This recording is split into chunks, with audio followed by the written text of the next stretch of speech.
Imagine a world where your beloved feline friend could glow in the dark, or perhaps where you could design the perfect pet cat. This isn't a page from a science fiction novel. Welcome to the world of genetic engineering. But the question is, should we be playing God with the genetic code of our furry friends, or any creature for that matter? On one hand, proponents of genetic engineering argue that this technology holds the key to numerous breakthroughs. From eradicating genetic diseases to enhancing agricultural productivity, and yes, even creating cats that glow in the dark, the possibilities are nearly limitless. They believe that the potential benefits far outweigh any potential risks. But the opposition sees things differently.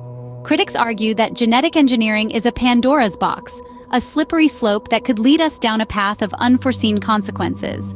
They warn of a future where natural biodiversity is replaced by genetically modified organisms, where the rich can afford designer babies, and where the very essence of what it means to be a living creature is altered beyond recognition. So, where does this leave us in the debate on genetic engineering? In the middle of a very complex and highly charged ethical quandary. On the pro side, the arguments focus on the potential benefits. Genetic engineering could lead to the eradication of life-threatening genetic diseases. Imagine a world free of cystic fibrosis, Huntington's disease, or even certain types of cancer.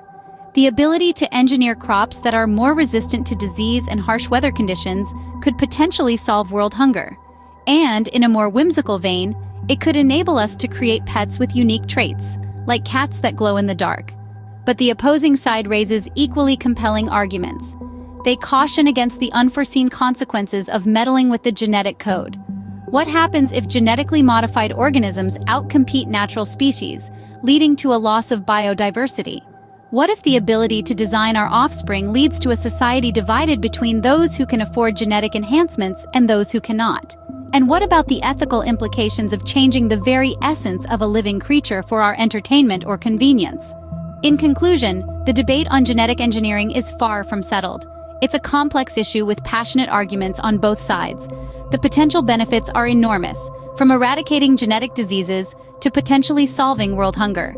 But the possible risks are equally significant, raising questions about biodiversity, social equity, and the ethical implications of altering life at its most fundamental level.